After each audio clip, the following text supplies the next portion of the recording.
আসসালামু আলাইকুম। আমি আপনাদের সোনাভাইয়ের ছেলে সিরাত। আশা করি আপনারা সবাই ভালো ও সুস্থ আছেন।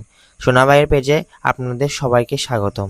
আজকের ভিডিওটিতে আমি দেখাবো কিভাবে আমরা আমাদের হ্যাচারির হাউস থেকে পাবদা মাছের রেণুগুলোকে বোতলে ট্রান্সফার করি। ভিডিওটি হতে যাচ্ছে অনেক আকর্ষণীয়। আশা করি আপনারা না টেনে সম্পূর্ণ ভিডিওটি দেখবেন।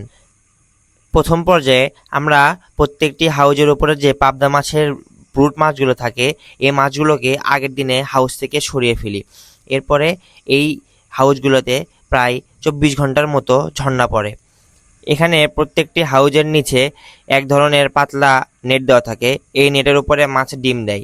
এরপরে যখন এই হাউসগুলোর উপরে সারা একদিনের মতো ঝর্ণা চলে তখন এই ডিমগুলো থেকে আস্তে আস্তে মাছগুলো বের হয়ে আসে, হয়ে হাউজের তলায় চলে যায়। এরপরে শুরু হয় আমাদের আসল কার্যক্রম। আমরা প্রথমে হাউজের তলার যে নেটগুলো থাকে এই নেটগুলোকে সুন্দর করে হাউজের ভেতর ঝেড়ে নিই, যেন প্রত্যেকটি ছোট ছোট রেণুগুলোই এই হাউজের মধ্যে পড়ে যায়। এরপর আমরা গাবলা ও হাতের মাধ্যমে প্রত্যেকটি হাউজের পানিগুলোকে গোল গোল করে ঘুরাই।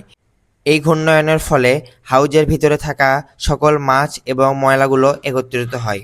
একত্রিত হওয়ার পরে আমরা নল বা ছোট পাইপের মাধ্যমে সুন্দর করে এই মাছগুলোকে আমরা আলাদাভাবে গাবলাতে তুলে নিই। মাছগুলোকে একত্রিত করার পরে হাউজের ভিতরে থাকা সকল মাছ এবং ময়লাগুলো একত্রিত হয়ে যায়। এই কারণে একটি সমস্যার সৃষ্টি হয়। এরপরে আমরা সুন্দর করে আলাদাভাবে পানি দিয়ে এই ময়লা এবং মাছগুলোকে সম্পূর্ণভাবে পরিষ্কার করে আলাদা করে নিই, যাতে ময়লা এবং মাছগুলো একদম সম্পূর্ণ আলাদা হয়ে যায়। এরপরে আমরা খুবই যত্ন সহকারে এই মাছগুলোকে নিয়ে যাই বোতলের দিকে। এখন আমরা মাছ নিয়ে যাচ্ছি বোতলের দিকে। তো আমাদের বোতল মোটামুটি রেডি হয়ে গেছে। এখন আমরা সেখানে মাছ দিয়ে দিব। তো এখানে দেখতে পাচ্ছেন আমরা বোতলে চলে আসলাম। আসার পরে এই মাছগুলোকে খুবই যত্ন সহকারে এবং সাবধানতার সাথে এই হাউজের ভিতরে দিতে হচ্ছে। এগুলোই হচ্ছে পাবদা মাছের রেণু। এই মাছগুলো মাত্র একটু আগেই ডিম থেকে বের হয়ে ফুটেছে। তো এই মাছগুলো এখন এখানে একদিনের মতো রেস্টে থাকবে, মানে এই বোতলের ভিতরে মাছগুলো এখনো সম্পূর্ণভাবে একদিনের মতো থাকবে।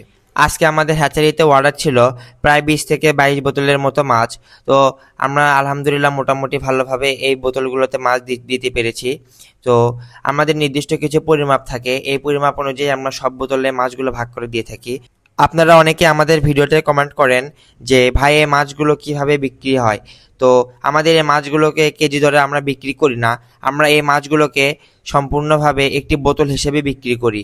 তো প্রত্যেকটি বোতলে সর্বনিম্ন 3.5 কেজি এবং সর্বোচ্চ 4 কেজি প্লাস মাছ অবশ্যই থাকবে। আলহামদুলিল্লাহ আজকে আমরা সম্পূর্ণভাবে এই মাছগুলোকে বোতলে দিতে পেরেছি। তো আমি মূলত এই কাজগুলো বর্তমানে করছি।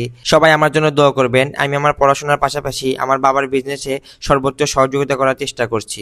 তো এভাবে মূলত আমরা আজকের দিনের কাজটি করে থাকি।